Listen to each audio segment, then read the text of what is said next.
Whenever we finish a project, we do a lot of soul searching. A lot of reference got kicked around. Seven Samurai, The Magnificent Seven. We talked very early on about showing off a more human approach to Spartans. I mean, we definitely focused on trying to go back to sort of the core of what made Halo CE, the Combat Evolved, the sort of phenomenon that it is. I remember my first time playing Halo, and I was in that first level, and after winding through these technical corridors, fighting aliens, and then I step out into this world, and it just opens up in front of me, and it's beautiful and alien and huge. That was a sort of seminal moment for me, and I think that's part of what we want to capture in Reach. Something that was core to the game at the beginning was that sense of wonder and exploration. We started with a series of events. We basically set out like, okay, from this date on Reach to this date, we built a military campaign. We all had a desire to really flesh out the backstory of what happened prior to Master Chief and Cortana even entering the picture. We knew there were other Spartans, and it just seemed like such a rich area to tell a character-driven story with new characters. We wanted this team to feel like a Delta Force type team that are usually a smaller number. Why are we not seeing explosives residue? This particular team, Noble Team, they've survived by staying together. You're Noble Six, you're a replacement for a Spartan that's died. You're experiencing this story, boots in the mud. We looked at the story of Reach, and it was obviously a more intimate, character-driven story. We really needed the attention to real-world detail, trying to make these characters' faces really feel like believable. We started everything over from scratch, came up with a whole new rig for how we animate faces and also how we approach like texturing them, modeling them, everything, and just put a lot more time. Difference about a couple million polygons. We absolutely want Reach to tell a human story, and that's going to require us to invest significantly into higher fidelity models, much more open environments, larger numbers of AI than ever before in a Halo game. To pull off the vision for what we had for this game, we ended up gutting almost every part of the engine, retooling things to make it run faster, to make it run better, it look better. We had to throw out all of our technical systems. We had to then throw out the content that went with it because that content didn't represent the new bar we were going for. Copy that, on our way. Don't need command to tell me. Been on hers half my life. Let's shoot it. We've got a great team of guys, and they could take motion capture and they could make the poses way more dynamic, way more expressive. Those changes bring out the life, they bring out the style of our characters. We had probably 4 times the amount of polygons to play with this time around, which gave us a lot more freedom and creativity in what we wanted to achieve. When you look at total engineers that are actually putting code that are actually affecting this game, I mean, it's massive, 30+ guys. It's crazy.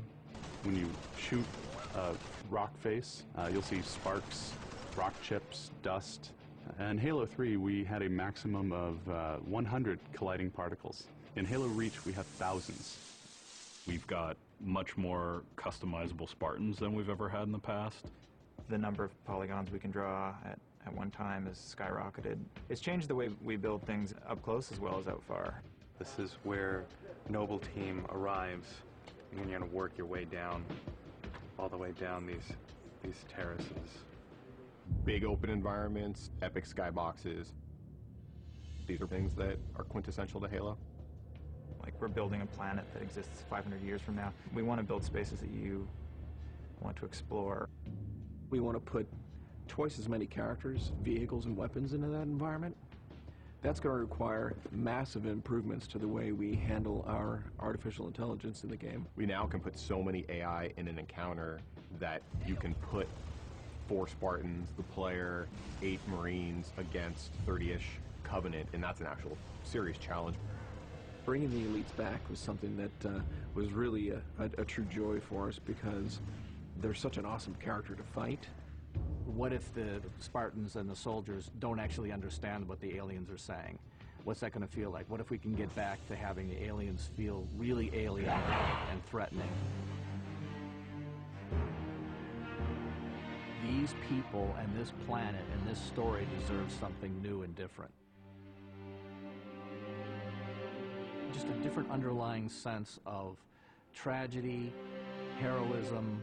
We're rebuilding everything from the ground up. You have to walk this very fine balance. We want to add new things, but we don't want to rough up anybody's baby. I mean, that's the whole thing about the crazy sausage that is Bungie's Halo Reach ODST universe, is that we've sort of developed this gameplay that every person sort of has the different things about it that they like, and I still think that we still struggle to figure out exactly what, you know, like what can we add or remove without pissing off certain people in the population. We looked at the Halo 3 assault rifle, and it really does feel kind of dated. It fit the tech then, but now we have all of these new polygons to play with. We went to a lot of trouble to sort of ground the weapons and the vehicles more in this sort of more real, more gritty world. We refined a lot of the weapons to push them into their particular role, and that role is defined a lot by range and the range of combat that you're going to play. For instance, the DMR, which is a sort of medium to long range suppression marksman rifle.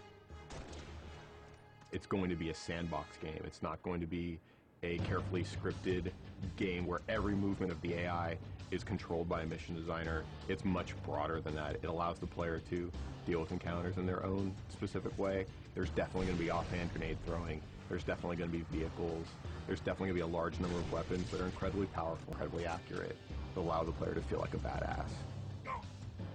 Now, if you melee him in the back of the head like you really mean it, you're holding down on the button, you will launch into this more elaborate animation sequence. It's going to be a very different campaign experience for people overall. We're doing stuff in the campaign that people absolutely won't expect from a Halo game.